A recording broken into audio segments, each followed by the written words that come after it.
As soon as I opened the door, it hit me. My 180-pound, 48-year-old brother collapsed in a pool of his own urine. "For God's sake, Mark, wake up!" I shouted in a voice that almost didn't sound like my own. My older brother, part of one of this country's best SWAT teams, was just an hour later all wrapped up in an adult diaper. As a young nurse shoved a 16-inch catheter down his pee hole to stop him from dribbling those 10 pathetic drops of pee on the white sheets.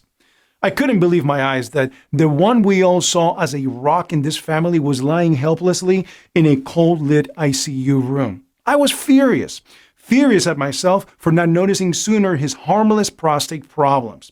Furious at his soon-to-be ex-wife because she didn't tell us any of the symptoms he was hiding from me, and that she kept his shame hidden from us. And furious at the doctor who prescribed him the darn standard medicine in the first place. Medicine, which instead of healing and shrinking his ballooning prostate, actually swollen it 5 times the normal size. He trusted not one, but 3 specialists who all assured him that he'll be fine and brushed off any of his concerns without a second thought. But as bleak as this sounds, I am telling you this because if you are a man who's already into his gray-haired years, you are 93% more likely to suffer from prostate issues. So at this point, it's no longer a question if your prostate will balloon in the future to the point where it could pop any minute. But it's a question of when it will hit. But here's what I can tell you in the next minutes if you stay on this video. The 2 popular prostate treatment drugs that pharmaceutical companies want you to guzzle down, despite Harvard clearly pointing out that they put you on the list for imminent prostate total failure and other deadly diseases. How one CDC report shows that 93% of men will have prostate issues. The 3 inflamed prostate warning signs that you should never, ever ignore if you're over the age of 45. Hint, one of them will probably show itself in the bedroom tonight. The $1.63 a day prostate miracle protocol that one Doctor of the Year winner can't stop talking about. Honestly, the only reason you're even hearing about this nightmare story is that it also led to the revelation of a simple yet powerful prostate healing discovery that put me on Big Pharma's hit list. This is the 3rd time I have uploaded the following presentation, and they always take it down and try to hide my expose on their shifty practices and criminal activity. And it really makes no sense that people who claim that they want to help you would actually try to suppress this important video that helped over 17,856 men all across the U.S. save their lives and dignity. People like Jason S. from Boston, who says, "I've been having problems taking a leak for weeks. I was desperate to go every 15 minutes. And each time I felt like if I didn't go right that second, I would end up wetting myself. But I swear that every time I did go, all that came out was a stop and start dribble. The feeling of an empty bladder seemed like such a distant memory for me.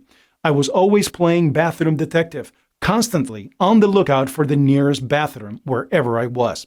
And within just 3 short weeks, it had gotten so bad I couldn't even sleep a wink because I would have to get out of bed at least 16 times per night. It honestly feels like a cruel joke. I work out, I run, I eat well, I even stopped drinking, but no matter what I do, my body's just falling apart. But thanks to you, I am now peeing like a horse, satisfying my wife like a stud, and sleeping like a baby all through the night. Thanks, Sam." Well, thank you too, Jason, because of people like you, I feel confident enough to put this video out again and again. Hi, my name is Sam Morgan, and I am the most hated man in Big Pharma's board meetings. If you are over 45 and a man, then know this. The Big Pharma conglomerates now have a cash price on the head of each able-bodied man in America. And if you don't believe me, just think about this shocking fact I came across while researching what I could do for my poor brother. The global prostate treatment market is expected to reach $12 billion by 2025. For example, Provenge cost $93,000 for a course of treatment, while Zytiga costs about $5,000 a month. Sanofi's Jefna costs about $8,000 every 3 weeks. With other pricey drugs on the way, they could be talking easily tens of thousands or even hundreds of thousands per patient or more over the course of therapy. So right now, each man who falls prey to this seemingly harmless urinary problem risks not only public humiliation, emasculation, physical discomfort, life-threatening kidney failure, but also bankruptcy. Unfortunately, the reason I went down the rabbit hole looking for answers was my brother.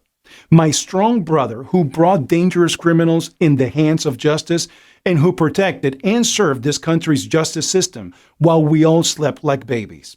My strong brother who could make any woman weak in the knees with lust even well after 45 was now just a shell of a man, humiliated every few hours as a young nurse would hold him down and insert a catheter in his manhood just so that he could eliminate the 10 drops of pee stuck in his bladder. It was gut-wrenching to see him like that. And that's why I don't want any other family in this country to go through what we did. My brother was sick and not conscious half of the time from all the toxins that were now spilling in his blood, causing him to hallucinate and pass out and into lucidity. The doctors wanted to know more details about what he was taking and for how long, but none of us knew what to tell him. My brother was nothing if not a very private guy, and if I hadn't gone looking through his stuff that very same day, I think he would have taken this secret to his grave. As soon as the doctor told me that they couldn't treat him until he knew if he was already on any other prostate inhibitors, I just got in my car and rushed to his home. The bathroom cabinets held nothing of interest, so I knew I had to dig more. Making my way through each room of the house, I swear to you, I was feeling so defeated and disappointed that I'd have to walk back into the waiting room empty-handed. But luckily, just as I was sitting in my car in his driveway, it hit me. The garage. I frantically went through each box and bag I could find, but still nothing was there. The more I moved around, the more I felt the faint smell of urine every time I passed by the trunk of his car. And when I popped it open, lo and behold, my brother's dirty little secret. In one of the bags, there was the underwear he had soiled, but probably hadn't had the chance to throw out yet. Another paper bag held 4 new pairs of underwear, which I assume were his emergency kit. And one last black bag held what I then found out to be the worst mistake he ever made. 2 half-taken boxes of Avatar and Prostate. You see, when you finally can't take the humiliation of trying and failing to hold in those few drops of pee when you are at the cinema or at a dinner party, you will end up going to a doctor who is on Big Pharma's payroll and who will prescribe whatever brings the best payout for them.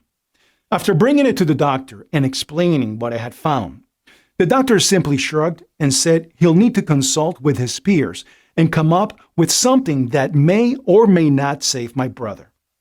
Before leaving the room, he also turned to say something that stuck in my brain like super glue. I would lower my expectations, Mr. Morgan. It's not looking very good. I called my brother's wife and told her to get to the hospital now and tell me what she knows from all of this. And friend, nothing could have prepared me for what she had to say. My poor brother's symptoms were something he had brushed off entirely until one Sunday morning. He woke up terrified by his wife's scream of disgust.